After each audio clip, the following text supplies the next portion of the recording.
And today, we're going to work with a very high quality time code based location recorder and make sure that it synchronizes properly with the camera. I'll show you how to do all that stuff. So there's quite a bit of technical information to go along with this, so be ready for that. But I'll try and make it as easy as I can. So first of all, let's talk about the microphones. We'll go from the beginning to the end of the whole sound progression.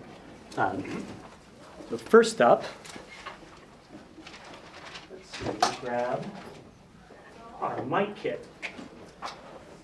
So with the audio gear, you're going to have the production bag with the mixer and the recorder and a whole mic kit. The mic kit will have 3 microphones in it. It'll have 2 wireless lavalier mics and 1 shotgun microphone. The shotgun mic is a better mic than the ones you've been using in previous classes in the lab.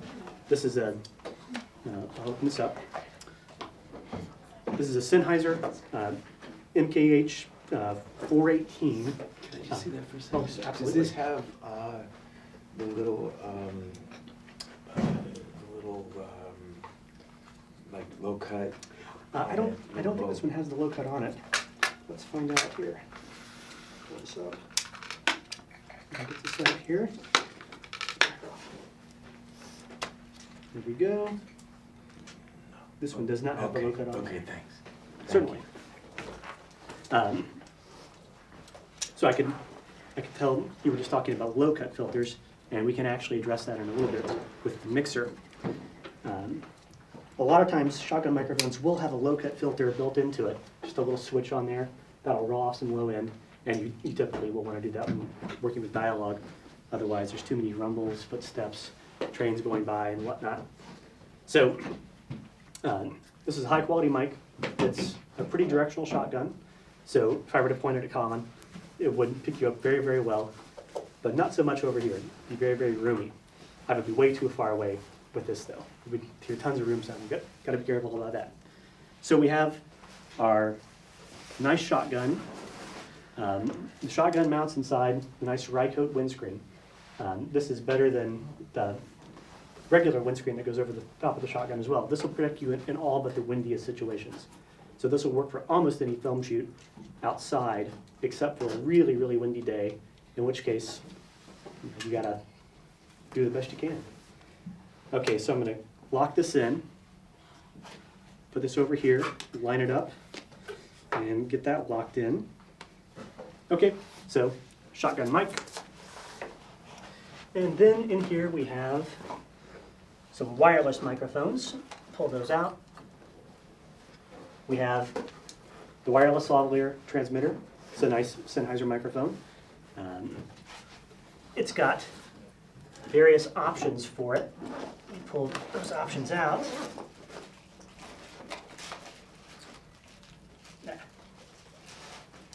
There are little clips and windscreens that the microphone can mount into. So let's grab the little clip here. Maybe. These mics are pretty delicate, so you have to be careful with them, but they sound pretty good all in all. I always say be careful with lavalier mics, not just for handling purposes, for sound purposes, because they don't always sound the best. Okay, so this has a little spring clip on it. The spring clip will open up. You can place the mic in there, place a little wind cap over the top, and then this can clip where you need it to clip. You know, lapel, lower in the chest. I'm sure you have some opinions on where the lavaliers are best placed. Great. We were just watching a Skype with Todd Maitland from New York, who was talking about what he prefers, where he likes it. Where did he like it?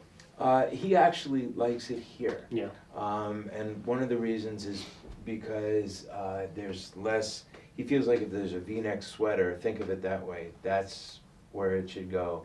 He never likes it up here because he feels that a turn of the head and he'll get a different axis.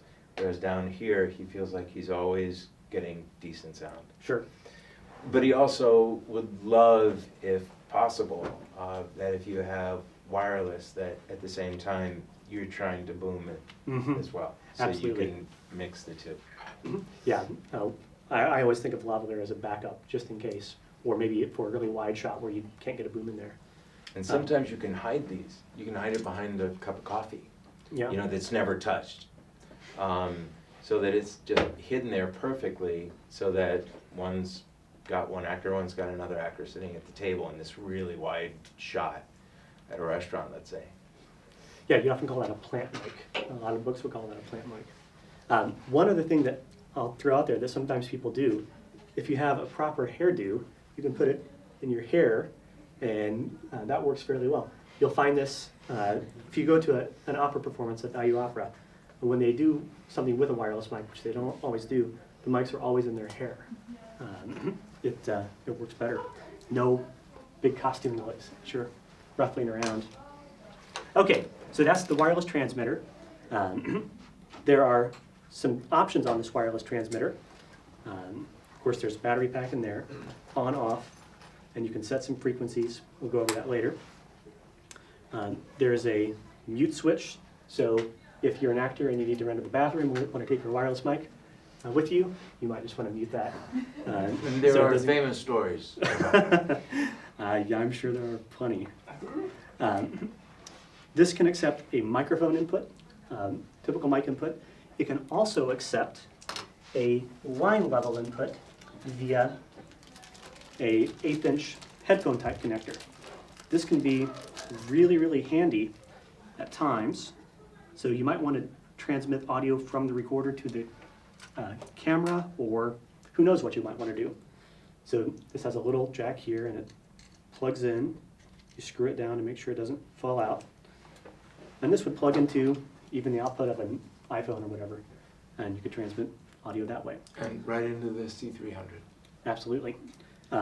It would get to the camera or to our recorder by the wireless receiver, which is just the same thing but in reverse, and it has an XLR jack on the output.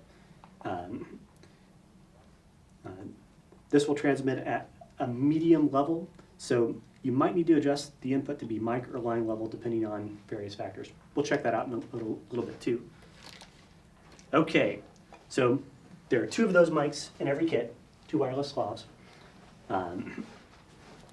1 shotgun, and this. So what to do next?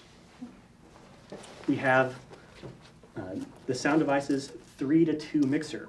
What that means is that there are 3 inputs and 2 outputs. I'm going to pull this to the side a little bit. So here we have 3 XLR jacks. They're all switchable between switchable between phantom power off and on, and switchable between mic and line as well. And there's a master phantom power switch. Can you explain phantom power? Yes, absolutely. So phantom power is an external voltage applied to a microphone to give it power to operate. The wireless lavs do not need phantom power because they have their own battery packs. Pretty much all shotgun microphones and a lot of other microphones you'll be using would require phantom power. Phantom power can be designated as phantom, or PHANT for phant, or plus 48 because it supplies usually 48 volts. There's a switch on here that says 12 volts or 48 volts. Some microphones can use a 12 volt phantom power source, others 48. You can probably always leave it on 48 volts. There's not many microphones we'll be using that would require a 12 volt phantom power. And don't worry, phantom power can't shock you or hurt you, so you can touch the connector and you'll be fine. Okay, so on this side there's also a headphone output. We'll talk about that too in a minute. 3 XLR jacks, that corresponds to the 3 inputs on the recorder, or I'm sorry, on the mixer. But it's not quite that simple.